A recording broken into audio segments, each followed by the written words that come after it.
Soy bombero desde hace más de 20 años, pero hay 6 noches que todavía me persiguen y que me obligan a cuestionar todo lo que creemos saber sobre peligro y destino. Fue en diferentes barrios, con climas diferentes, pero todas las veces había una misma sensación de irrealidad que se pegaba a la garganta y al casco. Recuerdo el olor antes que nada, porque el olfato no miente. Humo mezclado con algo que no era humo, un dulzor imposible, polvo húmedo que crujía bajo las botas, la electricidad en el aire que hacía vibrar las orejas. En cada uno de esos llamados actuamos como siempre: sirena, radio, distancia, perímetro. Respetamos protocolos, contamos a la llegada, atamos la línea de vida, pedimos pericia cuando era necesario. Aún así, en más de una ocasión, lo que ocurrió se negó a entrar en un informe y se quedó grabado en la piel. Voy a contar 6 historias verdaderas que viví con compañeros y compañeras del cuartel, y que en conjunto me han hecho dormir peor, dudar más y valorar la realidad de forma distinta. No busco explicar todo, quiero relatar lo que vi y sentí, con nombres, con procedimientos, con sonidos, con momentos de silencio que pesaron más que cualquier evidencia física. Si hay un hilo debajo de todo esto, es que el borde entre lo técnico y lo inexplicable se volvió difuso en esas noches. Empecé a escribir los reportes como nos enseñaron, pero siempre añadía notas al margen que nadie publicaría. Hoy voy a rescatar esas notas, porque conozco bien el lugar donde se guarda un expediente y también sé lo que permanece fuera del archivo. La primera noche ocurrió en un barrio periférico de la ciudad, una madrugada cálida en que el cielo no había terminado de enfriarse. Nos avisaron por un incendio en una vivienda colectiva, techo de chapa y paredes de cartón recubiertas de lonas. Cuando llegamos, la oscuridad estaba rota por pantallas de luz anaranjada que se movían con hambre. El olor era intenso, una mezcla de plástico quemado, comida rancia y algo más que no sabíamos nombrar. Me presenté como jefe de rescate, pedí el hidrante y la línea de ataque. El sargento Rivera y la brigada entraron por el pasillo estrecho mientras yo coordinaba desde la puerta. La gente gritaba nombres, arrastraban cobijas empapadas de hollín, un perro ladraba sin sentido. Vi a una mujer, Lucía, llorando con las manos quemadas, y a un chico, Martín, señalando hacia arriba con el pulgar tembloroso. Fuimos hacia la escalera improvisada, situada en un patio interior. La temperatura subía, la fuligen cubría la cara como un velo. En el rellano nos topamos con un hueco en el piso, un agujero abierto que antes no estaba allí, y del que salía un viento frío a pesar del fuego. Hice que retrocedieran. El protocolo indica evaluar la estructura antes de entrar, comprobar la estabilidad, usar cuerda de seguridad y casco con linterna. Procedimiento técnico explicado de forma clara y breve. Para el público es que establecemos un perímetro de seguridad, verificamos el flujo de aire y el riesgo de colapso, y solo avanzamos con línea de vida y comunicación constante. En este caso, la orden fue clara, pero había gente rompiendo el perímetro, suplicando regresar por alguien dentro. Empezó un diálogo intenso con al menos 8 interacciones que recuerdo palabra por palabra y que aún me quitan el aliento. Yo grité que mantuvieran la distancia. Lucía suplicó que volviéramos por su hermano. Rivera preguntó si alguien había visto dónde entró. Martín señaló hacia la ventana superior. Le pedí al cabo Pedro que subiera por la escalera. El cabo dijo que la escalera no alcanzaba. Yo pregunté por una cuerda mayor. Marta, que estaba en la línea de agua, respondió que su compañero Javier traía un cabo auxiliar. Llamé al equipo de apoyo. Se oyó una cadena de radios contestando si necesitábamos extricación. Alguien dijo que vio una sombra. Yo repetí la orden de retirada, pero el hombre que sufriendo gritaba el nombre de la persona dentro se lanzó hacia el hueco. En el calor, con la fuligen en los labios, toqué su brazo y me estremecí. Estaba helado como si hubiera estado en agua durante horas. No era sudor, no era el frío superficial que uno espera al tocar un cuero mojado. Era un frío que mordía hasta los huesos, y eso en medio de un incendio. La gente chilló. Hubo empujones, manos en los hombros. Una mujer dijo que nadie debía volver, que era demasiado peligroso. Pero el hombre se zafó y volvió a lanzarse. Lo sujetamos con cuerdas. En la confusión, escuché algo como susurros, voces que no venían de ningún vecino identificado. palabras superpuestas al crujir de la madera. La voz del sargento Rivera, firme, ordenó evacuación inmediata. Sacamos al hombre, le dimos oxígeno, comprobamos pulso y temperatura. La piel no presentaba quemaduras, pero la mano por donde lo habíamos sujetado mostraba una palidez que no correspondía. Subió la ambulancia. En la eventual búsqueda posterior, la brigada rastrilló la vivienda ya sin llamas. No encontraron rastro de la persona por la que aquel hombre había vuelto varias veces a entrar. El informe oficial quedó como incendio con extracción de personas rescatadas y una persona desaparecida en el interior de la estructura. El testimonio que yo añadí en el documento decía que había sentido un frío que no entraba en la casuística normal de un incendio. Esa noche, el silencio en el cuartel fue más pesado que cualquier relato. El caso quedó en el archivo, pero para mí, la sensación de tener algo frío en el calor se convirtió en un motivo recurrente de insomnio. Un momento de tensión que jamás olvidé fue cuando la escalera cedió parcialmente y el piso empezó a crujir sobre nuestras cabezas. El sonido fue seco, como una rama que se parte, seguido por un silencio que parecía tragarse las voces. La voz del sargento Rivera, firme, ordenó evacuación inmediata. Sacamos al hombre, le dimos oxígeno, comprobamos pulso y temperatura. La piel no presentaba quemaduras, pero la mano por donde lo habíamos sujetado mostraba una palidez que no correspondía. Subió la ambulancia. En la eventual búsqueda posterior, la brigada rastrilló la vivienda ya sin llamas. No encontraron rastro de la persona por la que aquel hombre había vuelto varias veces a entrar. El informe oficial quedó como incendio con extracción de personas rescatadas y una persona desaparecida en el interior de la estructura. El testimonio que yo añadí en el documento decía que había sentido un frío que no entraba en la casuística normal de un incendio. Esa noche, el silencio en el cuartel fue más pesado que cualquier relato. El caso quedó en el archivo, pero para mí la sensación de tener algo frío en el calor se convirtió en un motivo recurrente de insomnio. Un momento de tensión que jamás olvidé fue cuando la escalera cedió parcialmente y el piso empezó a crujir sobre nuestras cabezas. El sonido fue seco, como una rama que se parte, seguido por un silencio que parecía tragarse las voces. Sentí miedo por primera vez en años, un miedo que se mezcló con una responsabilidad concreta. El crujido hizo que todos retrocediéramos, cada respiración calibrada en segundos. En esos instantes pensé en las familias, en los procedimientos que nos enseñaron, en la fragilidad de la vida humana frente a la combustión. La tensión duró minutos que parecieron horas. Finalmente, aseguramos un nuevo punto de apoyo, restablecimos la línea de vida y continuamos la búsqueda, pero la escena quedó en mi piel como una marca. La segunda historia ocurrió en un depósito industrial al sur de la ciudad, un galpón donde almacenaban materiales eléctricos y pinturas.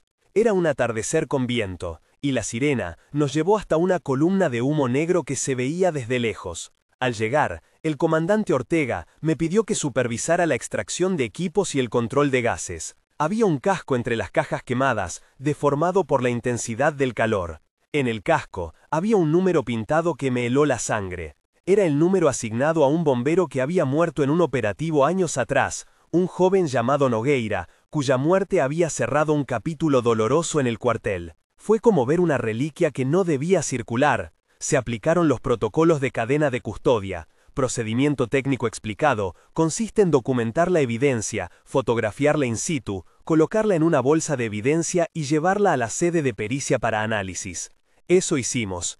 El casco fue embalado, marcado y registrado en el expediente con la etiqueta de objeto encontrado en incendio. La brigada argumentó que en depósitos grandes ocurre que objetos antiguos reaparezcan, que alguien pudo haber utilizado un casco viejo como protección. El comandante no quedó convencido. Al día siguiente, el casco apareció en el compartimento del camión de guardia, limpio, sin rastros de hollín. Llamé al sargento Rivera para abrir el registro del control de equipo. Nadie había autorizado la extracción. La discusión entre oficiales fue larga y con más de 8 intervenciones. El comandante preguntó cómo era posible que estuviera allí. El jefe de logística explicó que se había cerrado el inventario la noche anterior. El cabo Pedro sugirió que alguien del servicio de limpieza lo había movido. Marta dijo que vio algo anómalo en el depósito durante la madrugada.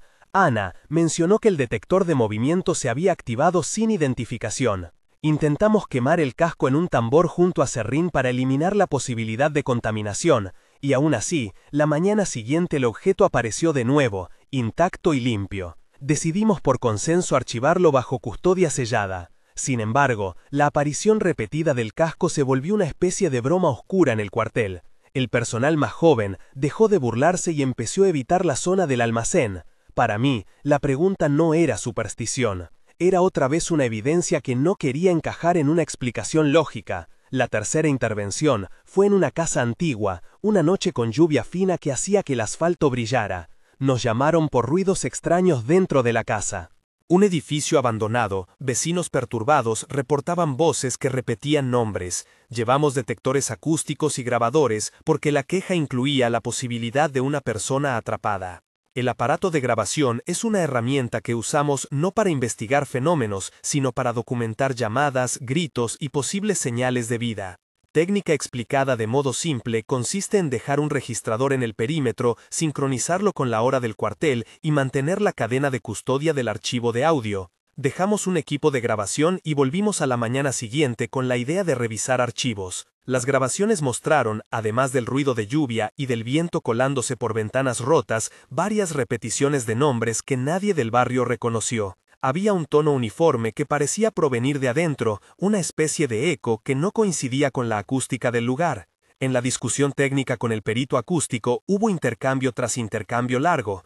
Él sugirió que podía tratarse de resonancia por el layout del edificio. La vecina Ana mencionó que siempre se escuchaban pasos. El sargento preguntó si alguien había instalado un sistema de altavoces. Yo propuse comparar las frecuencias con llamadas telefónicas registradas en la zona. Todo era método, pero la grabación tenía una calidad que no se adecuaba a naturalidad.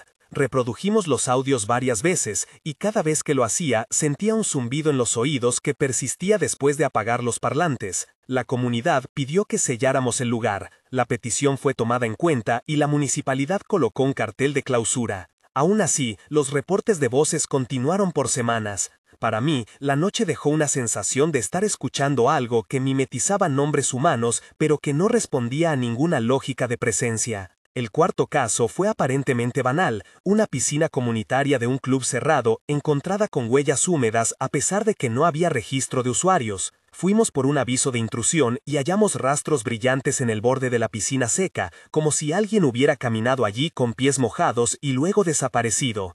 Hice que el equipo tomara fotos y que se recogiera una muestra de la superficie para análisis. Entre los testigos figuraron el guardián del club, Jorge, la administradora Marta y un socio, Ricardo, que juró haber visto a un niño correr hacia los vestuarios la semana anterior. El diálogo con los testigos incluyó más de 8 intervenciones. Yo pregunté cuándo fue la última vez que alguien pasó por el club. Jorge respondió que hacía 3 días. Marta dijo que el sistema de alarma no había reportado activación. Ricardo insistió que había visto sombras. Ana, la administradora, pidió que cerráramos la puerta con sello municipal, y así sucesivamente. Al analizar las huellas, la pericia concluyó que la presión de las pisadas no correspondía a pies humanos completos, sino un patrón irregular, que dejaba espacios entre marcas que no eran compatibles con una pisada normal. Esa conclusión técnica se explicó en el laudo con lenguaje sencillo para que el propietario entendiera que no era posible identificar al autor por características convencionales. Una noche, al revisar las cámaras de seguridad, las imágenes mostraban solo oscuridad. Y aún así, al avanzar cuadro por cuadro, parecía existir un desplazamiento de la sombra sobre la vereda que no infería una forma corporal clara. El club decidió lacrar el área hasta que se pudiera reforzar la seguridad. Para mí quedó la sensación de una presencia que cruzaba lo físico y lo visual de manera parcial. En la quinta intervención recibimos un aviso de un apartamento donde un crucifijo había aparecido deformado, como si el metal hubiera sido expuesto a temperaturas extremas sin dejar rastro de combustión. Era un espacio pequeño, cuarto principal, olor a humedad y a cera vieja. La propietaria, doña Carmen, nos pidió que inspeccionáramos porque sentía que la habitación respiraba. Eso es menos antropológico y más experiencia sensorial. Decía que el cuarto se inflaba y se vaciaba muy lentamente, como si la casa respirara. Llevé conmigo un detector de gases y un medidor de presión para verificar fugas. Procedimiento técnico sencillo es medir la diferencia de presión, comprobar el flujo de aire y descartar causas estructurales como corrientes o conductos bloqueados. Medimos todo, no hallamos fugas ni corrientes que explicaran la sensación. El crucifijo estaba pegado a la pared y presentaba un punto donde el metal parecía haber sido consumido hasta una textura que recordaba a la cera, pero sin residuos de combustión. Llamamos a un especialista en metales, que dijo que el patrón no concordaba con fusión por calor tradicional ni con corrosión química conocida en condiciones domésticas. Durante la inspección, varios vecinos se acercaron. El diálogo entre ellos y nosotros tuvo la serie de repeticiones nerviosas propias de quien busca consuelo. Alguien sugirió que era una broma, otro dijo que vio velas encendidas, y la señora Carmen repetía que la cama se movía en la noche como si alguien se sentara sobre ella. Dejamos la habitación sellada y anotamos todo en el informe. Lo curioso fue que cada vez que alguien intentó mover el crucifijo, la sensación de presión en la habitación aumentaba por minutos. Varios en el cuartel evitaron volver por la casa como si el espacio hubiera retenido algo que no deseaba mostrarse. La sexta historia es la que me marcó más personalmente. Fue en un edificio de departamentos en un barrio residencial e involucró a un niño, cuya imagen quedó en un video que circuló entre el personal y que no conseguimos explicar. Recibimos la llamada por la madrugada. Un vecino había grabado con su teléfono la silueta de un niño asomada a la ventana de un octavo piso, quieto, dibujado por la luz de la calle. El video mostraba al niño apoyado con manos en el marco, pero cuando subimos la ventana estaba cerrada y no había nadie en el apartamento. Los dibujos en la pared del cuarto que informes psicológicos posteriores analizaron eran repetitivos y representaban una figura con grandes ojos y sin duda características humanas. Manos que parecían sujetar la baranda. Entre los vecinos figuraban nombres como Pedro el conserje, Marta que lavaba ropa en la lavandería de planta baja, Lucía que había visto luces en horarios extraños, y un joven llamado Andrés que entregaba encomiendas y dijo haber sentido escalofríos al pasar por el pasillo. El diálogo con el dueño del departamento fue extenso y tenso. Yo pregunté si alguien vivía en el lugar. El dueño respondió que la unidad estaba vacía desde hacía meses. Marta aseguró que vio trizas de papel en el alféizar. Andrés dijo que su perro no quería subir. Y Pedro insistió en que la cuchara en la mesa había cambiado de lugar. Examinamos el video con detenimiento técnico. Los especialistas en imagen digital aislaron fotogramas y comprobaron que no había manipulación evidente, pero no hubo registro de movimiento en las fachadas que explicara la aparición del niño en la toma. El efecto sobre mí fue directo. Desde entonces, cada vez que paso frente a una ventana sin cortina, siento que alguien me observa. Analíticamente, guardamos el archivo, lo comparé con otras grabaciones y pedí un estudio antropológico del barrio. Lo que más me golpeó no fue la imagen en sí, sino la sensación continua de responsabilidad que quedó en mi cuerpo. Una culpa irracional por no poder proteger a quien posiblemente necesitaba ayuda. En el cuartel, todas estas historias generaron consecuencias. Hicimos reuniones para revisar protocolos, para insistir en la importancia de la cadena de custodia y en la necesidad de documentación exhaustiva. Al mismo tiempo, se empezaron a levantar anécdotas en voz baja, noches en que la cocina del cuartel olía algo que ninguno reconocía, radios que emitían estática modulada en un tono que parecía imitar palabras. La presencia de colegas como el sargento Rivera, el comandante Ortega, el cabo Pedro, la administrativa Ana, el guardián Jorge y la brigadista Marta fue vital para procesar lo ocurrido. Aprendimos a ser rigurosos con los informes y a respetar los límites de lo que podemos documentar. También aprendimos a escuchar a las personas que reportar cosas que no sabemos explicar. En mi caso personal, la acumulación de esas noches me llevó a escribir notas al margen en mi libreta de servicio, a hablar con un psicólogo de turno y a pasar noches sin dormir revisando grabaciones y fotos. Un momento de tensión que dejó secuelas fue cuando revisamos el video del niño y tras una sesión de imagen forense, los expertos nos pidieron que cortáramos la reproducción porque había un patrón que afectaba el sistema de audio de la sala. El silencio que siguió fue denso. Sentí, de nuevo, que la responsabilidad profesional chocaba con algo que no entraba en nuestros manuales. Fueron minutos de miradas cansadas y de explicaciones técnicas que no alcanzaron a cubrir la preocupación emocional. Otro pico de tensión ocurrió en la inspección de la piscina, cuando las huellas se mostraron en las fotos y nadie en el club pudo explicarlas. Fue un proceso donde la incredulidad se cortaba con la necesidad de cerrar la verificación pericial. Un tercer momento de tensión se dio en la casa de doña Carmen, cuando intentamos retirar el crucifijo y la presión en la habitación aumentó hasta hacer doler la cabeza a quienes estaban dentro. Cada uno de esos momentos tuvo una duración que se sintió eterna y dejó una memoria con olor, con sonido y con un peso físico real. Aproximadamente un tercio del relato es donde me detengo para hablar con ustedes de ustedes y construir comunidad con la audiencia. Si esta historia resuena contigo, entiendo por qué. No es solamente el misterio lo que nos atrae. Es la sensación de que hay cosas que no cerramos, pérdidas que no terminan de ser contadas, objetos que vuelven y ventanas que muestran figuras que no podemos explicar. Si alguna vez presenciaste algo que te dejó sin palabras y quieres contarlo, escribe ya o nunca y comparte un pequeño detalle. Tus relatos nos ayudan a trazar patrones y nos permiten entender si estos fenómenos se repiten en distintas geografías y contextos. Comentarios y experiencias de la comunidad alimentan investigaciones futuras y a veces nos ayudan a corroborar datos. Aquí no juzgamos, solo registramos y escuchamos. Continuando con las historias, la siguiente llamada que atenderemos fue la del galpón donde un casco parecía desafiar el tiempo. A lo largo de estos casos, hubo procedimientos que repetimos y que son importantes explicar con claridad.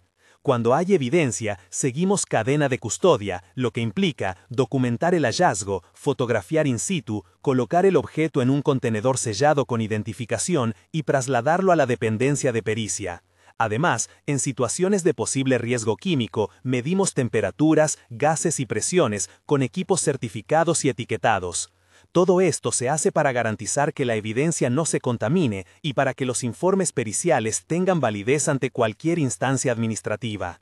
Estas explicaciones no son literales para tecnicismos, sino para mostrar por qué en cada caso insistimos en la documentación exhaustiva y por qué, a pesar de tanto rigor, hay cosas que siguen sin explicación. Después de todas esas noches, la repercusión en lo personal y en la comunidad fue notable. Entre nosotros en el cuartel se installó una especie de ritual para lidiar con lo que no entendíamos. Hacíamos rondas de palabras al terminar la guardia, nos compartíamos sueños, algunos preferían poner música de fondo durante la madrugada para no quedarse con silencio. Hubo quien empezó a rezar, otros que llevaron amuletos y quien se apartó por semanas. El impacto en mi vida fue directo. Empecé a evitar pasar por ciertas calles de noche, me volví más atento a los sonidos de mi casa y empecé a notar cada sueño extraño que tenía. También hablé más con vecinos, con psicólogos y con peritos para intentar encajar piezas. Los archivos quedaron sellados en la oficina administrativa del cuartel, con copias en la municipalidad y en el archivo de la brigada, pero algunas notas nunca entraron en la oficina. El expediente oficial porque no podían comprobarse mediante procedimiento. Epílogo, un mes después. El cuartel organizó una reunión con la comunidad y con responsables de seguridad municipal para revisar protocolos y recomendar medidas de protección y prevención. Se reforzaron alarmas en el club, se acordó la clausura temporal del edificio abandonado y se colocaron sellos en el apartamento con las imágenes inexplicables. Yo seguía levantándome con un sabor metálico en la boca y con la sensación de que había dejado algo sin cerrar. Psicólogos voluntarios se acercaron para ofrecer apoyo a vecinos que seguían inquietos por las voces y por las huellas en la piscina. Se inició un proceso de acompañamiento que tuvo resultados mixtos. Para algunos, la sola presencia de profesionales alivió ansiedad. Para otros, la revisión de documentos reabrió heridas. En el cuartel seguimos informando, y la rutina volvió a su curso con mareas de trabajo normales, pero las conversaciones nocturnas ahora incluían la posibilidad de que hubiera fenómenos que no podían ser clasificados fácilmente. El documento oficial con nuestras intervenciones continuó su trámite administrativo. Yo guardé una copia personal con anotaciones al margen, consciente de que hay cosas que no se dictan en un formulario. Epílogo 3 meses después. La municipalidad publicó un informe resumido donde se recomendaba mayor vigilancia en los sitios afectados y se solicitó a la comunidad que informara cualquier novedad. Las apariciones reportadas disminuyeron, pero no desaparecieron por completo. El casco que pertenecía a Nogueira quedó en custodia sellada y se programó un análisis metalográfico que hasta hoy no ha arrojado una conclusión definitiva sobre su inexplicable reaparición. La cámara del edificio con la imagen del niño fue conservada como prueba por si hubiera nuevos registros. En el cuartel, algunos compañeros pidieron cambios en las guardias nocturnas por miedo a posibles llamadas que traspasaran lo operativo. Personal de apoyo psicológico ofreció talleres y yo participé en varios para compartir herramientas de gestión emocional. A nivel personal, empecé a caminar más temprano por la mañana para enfrentar la sensación de ser observado y para desarticular el miedo.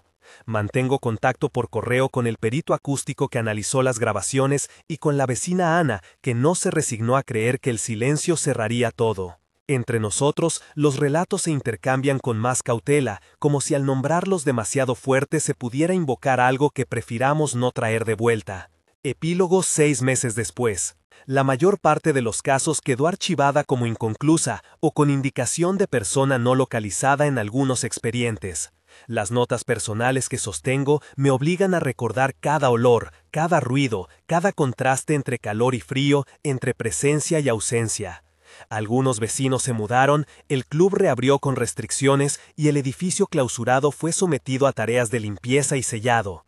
En el cuartel, las conversaciones ya no son tan frecuentes sobre el tema, pero de vez en cuando surge una anécdota y todos, sin excepción, bajamos la voz. Para mí, la huella más profunda fue entender que el trabajo del rescatista no es solo abrir puertas y apagar fuego. Es también lidiar con aquello que no cabe en un informe y aceptar que a veces la mejor respuesta es registrar, acompañar y aprender a vivir con preguntas. Sigo guardando las copias de los expedientes y las grabaciones. Las reviso a veces, no para encontrar una explicación definitiva, sino para mantener la memoria de quienes quizá necesitaron ayuda y no la encontraron. La pregunta que me acompaña es si alguna vez podremos cerrar esos capítulos o si simplemente aprenderemos a convivir con la incertidumbre. Al cerrar este recuento, quiero recapitular de forma breve y honesta.